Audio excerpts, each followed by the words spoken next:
So when I say steel is all pervading the might, which means there is only steel, there is no might.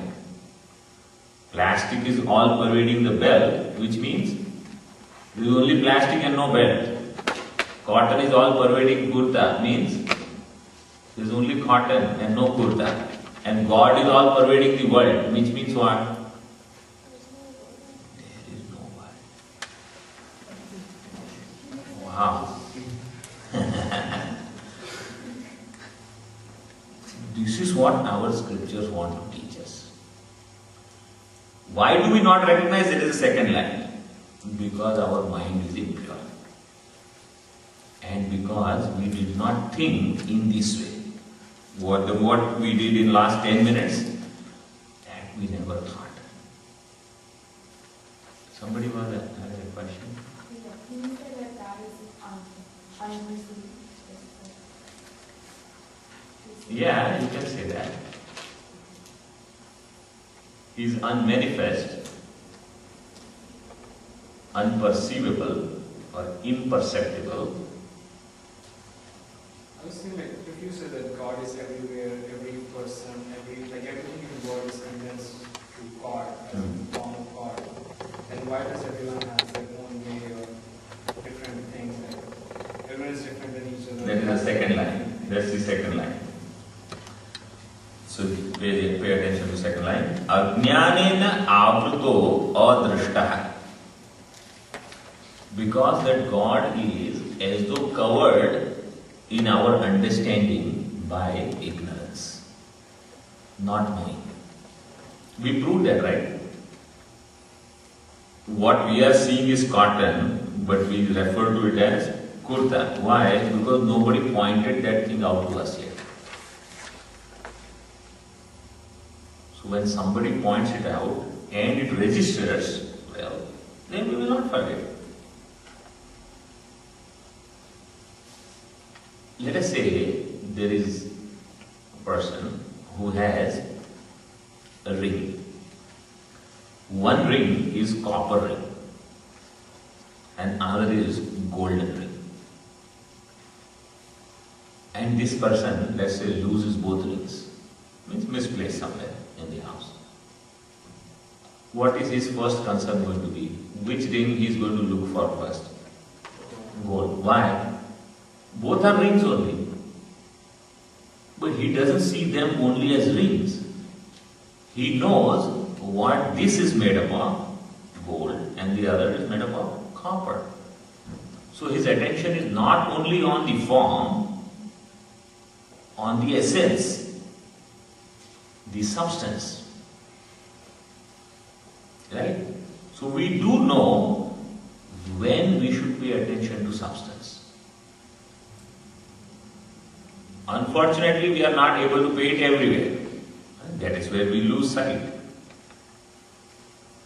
But if we can do that, we will be always balanced in our life. We will never lose focus because we will be able to go to substance, the essence of everything.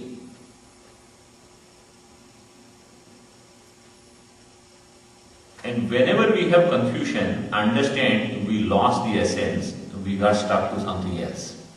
Anytime. Right? Very simple. See, truth of life is very simple. We just don't think.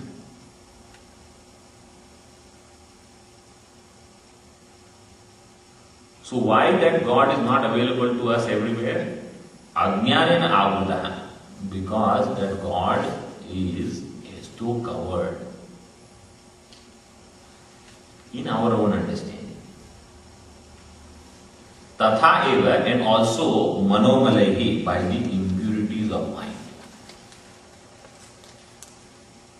So God is covered by our ignorance and impurities of mind.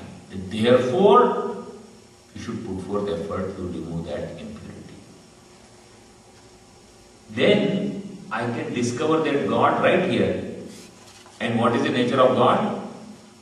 Non-dual bliss, right? Dvayanandah. So when I discover him here, what will be my nature?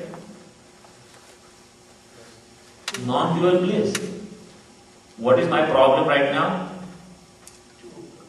I am rarely happy, forget dual bliss. Right? Always non-dual unhappiness. That is why always I feel I need this, I need that, oh that person didn't look at me, she didn't smile at me, she didn't call me on my birthday, I am waiting this, that. These are all the problems. Because we think other things are required to make me happy.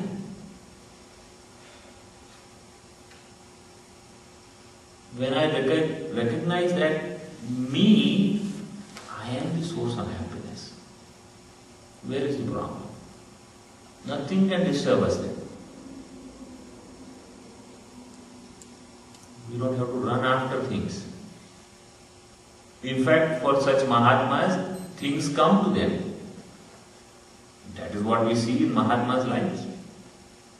They don't have to go for anything. Why? Because they have discovered this.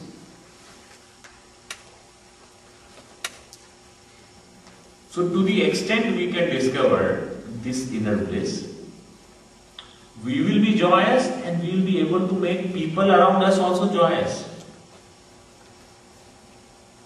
And if we don't have this, we will be miserable and we will make people around us also miserable.